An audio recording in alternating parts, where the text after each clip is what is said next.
Hello, welcome to Unicorn Princess Tarot. So, ito yung reading natin for Earth Sign, Taurus, Virgo, and Capricorn. Take only what resonates. Bale, for Earth Sign to, hindi ko makukuha lahat yung energy ng Earth Sign na. Kaya normal talaga na hindi ka makaka-resonate. At kung makaka-resonate ka, pwedeng hindi 100%. Okay? Kung gusto mo, pwede ka mo magpa-personal reading kay Jing Tarot Reader. Siya na lang i-search mo. Meron siya rin siyang sarili niyang YouTube channel. So, you might want to check her out. Okay? So, this is for the sign of Earth sign, Taurus, Virgo, Capricorn. Let's start your reading. Isang shuffle na lang, tapos simulan na natin. Yung pink na card gagamitin ko para sa'yo, tapos yung black mamaya is for your person. Okay. By the way, nagbibigay na ako ng astrology reading ha. You might want to check it out. Doon sa TikTok shop, naka-promo ako ngayon, $299.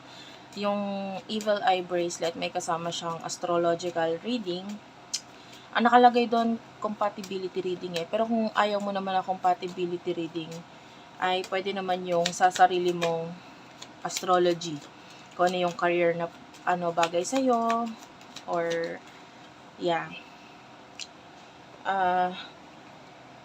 Pwede ka magtanong kung ano yung gusto mo, i-message mo na lang doon.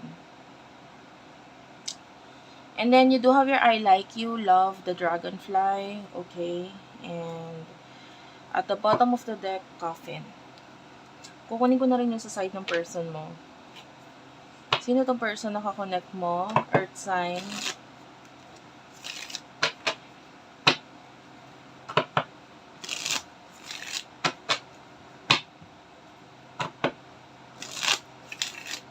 Sino tong person na kakonect mo for Earth sign, please? For Earth sign, please. Person na kakonect ni Earth sign. Person na kakonect ni Earth sign. One last shuffle. Okay.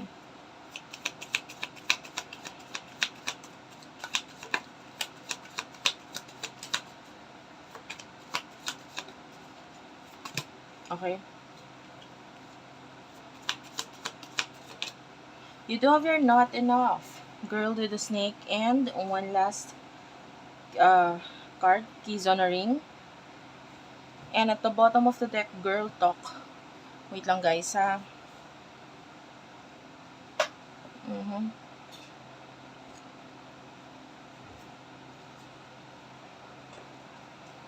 Okay.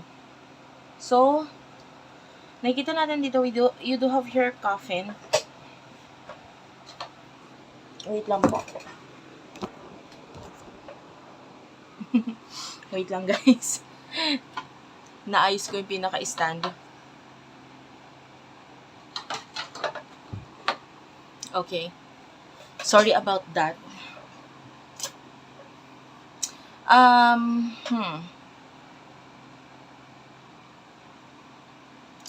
So, sa nakikita natin dito, with the coffin, might be there's an ending. Either with the karmic person or soulmate. So, alin man dito sa dalawa, there's an ending might be na nangyayari sa'yo ngayon. Kung sino man dito. Meron tayo ditong coffin, karmic relationship, and soulmate. So, might be ending with a person na either naging karma siya ng buhay mo, or with a soulmate, pwedeng you feel like may special connection kayo nitong taong to. Okay, and then might be with the sword and rose, kinakat off mo yung connection ninyo ng person na ito, no? Because might be some kind of clarity yung nakita mo, or maybe some kind of truth ang nakita mo na, or na i-reveal sa'yo, na in a way, parang ino-open mo na yung sarili mo. At, yan, parang ini-end mo na yung connection with this people, with this person. I like you is here. So, I feel like, pwedeng wini-welcome mo yung mga bagong tao or opportunities sa buhay mo ngayon. Love is here, pero this is showing to me as like pagmamahal sa sarili, self-love. Okay? And with the dragonfly, marami yung pagbabagong ginagawa mo ngayon sa sarili mo. The way I see you is pwedeng naging mas optimistic ka, no? And you no longer want any attention. Ayaw mo na ng attention ng taong ito na might be in the past, gusto mo ng attention niya, gusto mo na may movement siya, etc. But now, you're no longer needing that attention. Okay? And you do have your not enough. Itong person na ito is, maybe there's a lot of jealousy na nangyayari. Wala siyang confidence ngayon eh. Nakikita natin na parang maybe there's another person pa na involved dito sa connection ninyo. Nasasaktan itong person na ito. No? Nasasaktan siya. You see, the energy here is very sad. Ayan. With the not enough. Kung may iba pang relationship, definitely hindi siya masaya doon. There's a lot of frustration doon sa relationship na yan. Pwedeng may kinalaman sa may kinalaman sa pagsiselos, etc. But this boundary na ito, there's a lot of narcissistic energy dito sa person na ito. So, pwedeng currently, hindi siya masaya kung nasaan siya, ang daming narcissist, or may isang person na nagiging dahilan para maging ganito siya. This is not you na nagiging dahilan para malungkot siya. Pwedeng malungkot siya because of the ending sa inyong dalawa. Pero may isa pa, bukod doon, may nakita pa tayong isang nagiging dahilan na pwedeng kung bakit siya nalulungkot ngayon. Case na ring, this could be another person. Okay? And nakikita rin natin nito na maaaring decision might be na nangyari or ginawa, and this person is feeling not okay dahil doon sa decision na yon. Okay? Especially kung yung decision may kinalaman nga dito sa ending. This person wants to talk. Girl talk is here. So, gusto niyang makipag-usap, gusto niyang makipag-communicate sa'yo. But anyway, tell me more. For the sign of Earth sign, you do have your kisses, addiction, and butterfly. Bottom of the deck is the Cupid's arrow. The golden mirror. The grim reaper. And the heart with the key and cassette. Okay. So, Cupid's arrow is at the bottom of the deck, and pareho kayo ng bottom of the deck dito. It's a Cupid's arrow. Okay. Nakikita natin there's a lot of hesitation. Parang hindi na sure regarding dito sa connection or sa emotion. Yung person mo, pwedeng hindi na siya sure regarding dito sa nire-rebuild niya dito with regards doon sa connection niya. Maybe if you're dealing with a soulmate, sobrang sakit para sa kanya na umiiwas ka, na nagmamatigas ka dito sa connection nito at tinatanggal mo yung focus mo sa kanya. Okay? Tapos, pwedeng tinatry niyang i-rebuild yung kanyang sarili, or maybe another relationship na involved. Tinatry niyang i-rebuild yun, but medyo mahirap eh. Nakakita tayo dito ng narcissistic energy. Okay? And with the Grim Reaper, parang feeling niya, lalo na kung ikaw ito nag-end, parang feeling niya wala nang chance sa inyong dalawa, lalo na ikaw yung nag-end. And lalo na may isa pang person na nagiging involved kung bakit nabago yung connection or yung pakikitungo niya sa'yo or yung connection ninyo. So, may pagbabago dahil doon sa might be the person na yon. And this person, ayaw niya ng changes na nangyayari sa inyo. Ayaw niya, pero parang wala siyang choice. You do have your heart with the key. So, itong person nito is, gusto niyang i-open yung heart or yung emotions niya sa'yo. Okay? Might be may gusto siyang sabihin sa'yo, but it is not possible na masabi sa'yo ito ngayon. And you do have your cases. So, nakikita natin maaaring you do love this person. Mahal mo siya. And, but, with addiction, pwedeng ayaw mo na, pinipigilan mo na yung sarili mo to do that, na mahalin siya, or maybe kung hindi man yung mahalin siya at all, kasi maybe yung iba tinanggap naman na yung emotion nila. pwedeng yung actions, pinigilan mo na lang or pinipigilan mo na lang yung action mo patungkol dito sa person nito. And then you're focusing on your growth, your own healing, with the butterfly. So, nito ka nagfo-focus. With the Cupid's arrow, I feel like, talking and the golden mirror, which is, yun yung person na ito.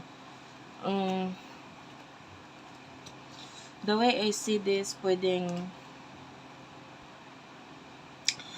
alam mo na may mga bagay na pwedeng dapat tapusin sa inyo, especially the communication for some of you with the coffee cup, the hammer, and might be nakikita mo rin yung kung ano yung nakikita niya, yung perspective niya. So, maybe alam mo na sa tingin niya mali, so tingin mo rin mali, 'di ba?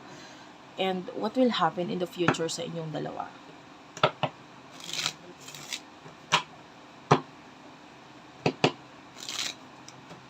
For the sign of Earth sign, Taurus, Virgo, Capricorn, in the near future sa inyong dalawa.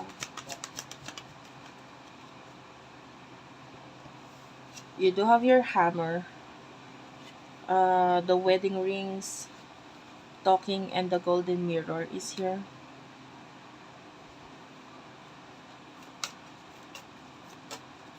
For Earth sign, please.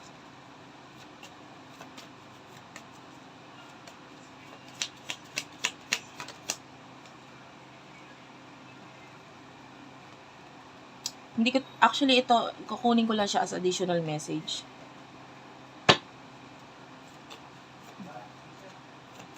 For the sign of Earth sign, please. Nagkakagulo. Wait lang. Addiction is here. Could be dealing with a twin flame. If you're dealing with a twin flame, in the future, nakikita natin yung addiction, obsession itong taong ito sa'yo. This person keeps on thinking about you, looking at his or herself. Kasi when you're dealing with a twin flame, ang makikita mo talaga is yung sarili mo doon sa taong yun. Like your twins. Ganun. The coffin is here. Okay. You do have here sunglasses and the chaser. So, yung person na ito, hindi siya papayag na completely mag-end yung sa inyo. Especially if you're dealing with the twin flame. Hindi siya papayag na ito, hindi ka pwedeng lumayo, hindi ka pwedeng umiwas, ganyan. Gagawa siya ng paraan na hindi mawawala yung connection ninyo, no? This person pwedeng may nagko-control sa kanya, but hindi ko nakikita magpapakontrol itong person na ito. Kasi although may takot siya na umalis or mawala itong mga nagko-control na ito or kung ano man ito na naging dahilan, although may takot siya regarding doon na mawala itong mga to, but kahit ano pigil niya na mag-focus or tanggalin ang focus kasi sa'yo, nandun pa rin yung alam niya sa sarili niya that there's something in you na hindi niya makikita doon sa taong nagko-control sa kanya, and might be that's another relationship. And then nakikita natin dito as an additional message is the boat and the lightning. Etong closure na ginawa mo sa kanya, diba? I can see you making this closure. Pwedeng ito yung makapagpa-transform sa way ng pag-iisip nitong person na ito at saka sa connection ninyo. Pwedeng tsaka siya magigising or masasampal ng katotohanan regarding sa connection ninyo from the moment na ikaw yung nag-cut off or umalis dito. I feel like you still do love this person. Yeah, pwedeng twin flame nga ang tingin mo sa kanya. But, maybe wedding rings or another connection or even marriage ang pwedeng nagiging dahilan. So, with the ascending is here. You could be married in the past. This person is coming back. Nakita tayo ng pagbabalik dito. And, the cassette is here, so may mga bagay ka pa rin na babalik-balikan dito sa person na to. So, technically, hindi mo rin din siya makakalimutan kahit anong pilit mo. And hindi ko naman nakikita pinipilit mo yung sarili mo, nakalimutan siya. But, you see your connection na parang walang chance ito sa ngayon. Okay? You might feel that feeling na parang ayokong i-push kasi wala naman kaming chance. And you do have your palm tree and the seduction. Third-party interference, nakita tayo dito na medyo matibay itong connection na ito or yung third party na ito, but kahit anong tibay nito, there's definitely transformation or dahilan din kung bakit nandun yung person na yun. Maybe that's a karmic relationship. But anyway, take only what resonates. Okay? Pero hindi ko nakikita na tapos na yung sa inyo. Okay? Dadating at dadating yung time. Etong taong to, babalik sa'yo. Okay? Thank you for watching. I love you all and bye-bye.